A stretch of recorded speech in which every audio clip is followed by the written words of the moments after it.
결혼식이 끝나고 드디어 우리 집으로 들어갔어요. 그런데 현관문을 열자마자 거실 한가운데에 시어머니가 앉아 계셨습니다. 그날 이후 제 신혼은 무너졌어요. 저는 33, 평범한 직장인입니다. 남편과는 3년 연애 끝에 결혼을 약속했죠. 하지만 한 가지 걸리는 게 있었어요. 남편의 집안은 같이 살아야 한다는 전통적인 생각이 강했습니다. 시어머니는 결혼 전부터 이렇게 말씀하셨어요. 요즘 애들은 버릇이 없어. 시댁 어른 모시는 게 당연하지. 저는 속으로만 웃었어요. 시댁 근처에 살아도 되니까 그냥 무난히 넘기자. 하지만 문제는 그 다음부터였어요.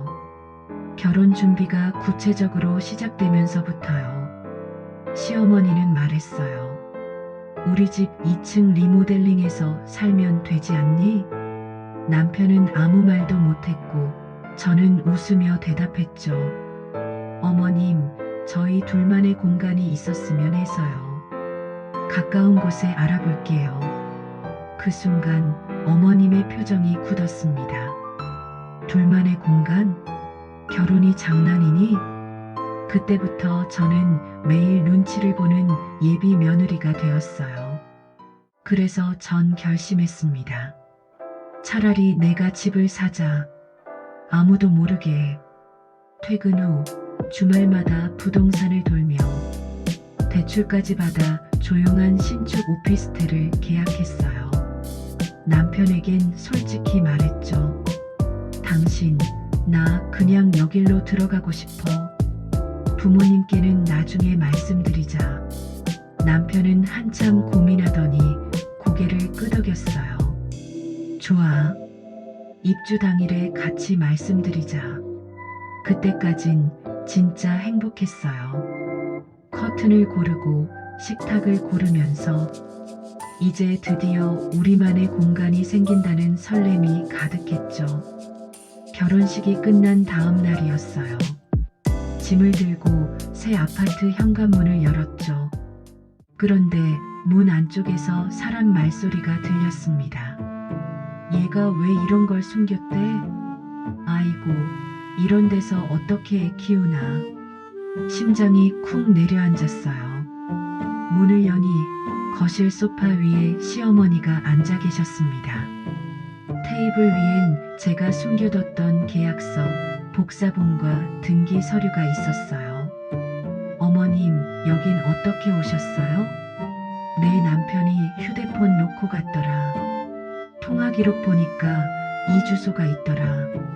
남편이 허둥지둥 말했죠.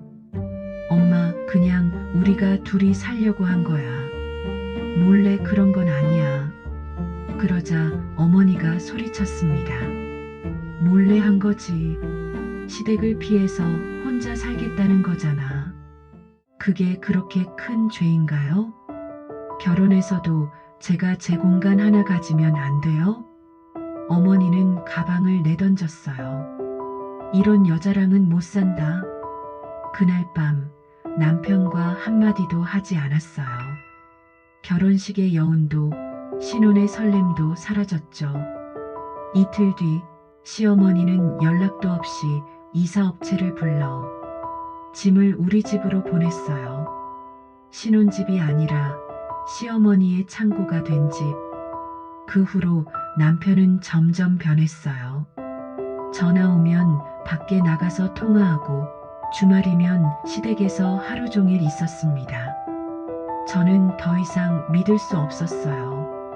이 결혼에서 누가 내 편인지조차 모르겠더군요.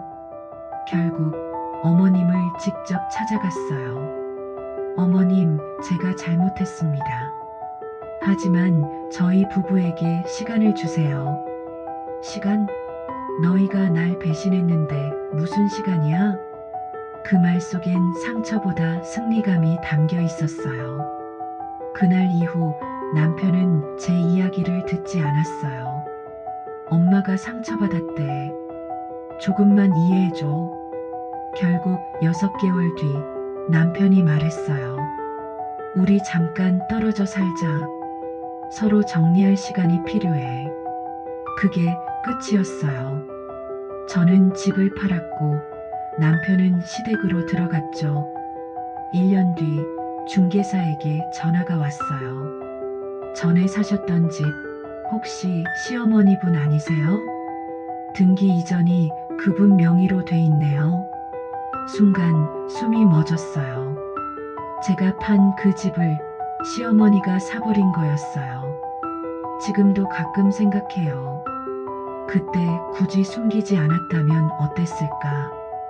하지만 동시에 왜 내가 숨겨야 했을까 싶어요. 시월드는 결국 공간의 침입에서 시작된 거였어요. 누군가의 영역을 존중하지 않으면 결국 무너집니다. 결혼은 둘의 일이라지만 현실은 셋의 싸움이었어요.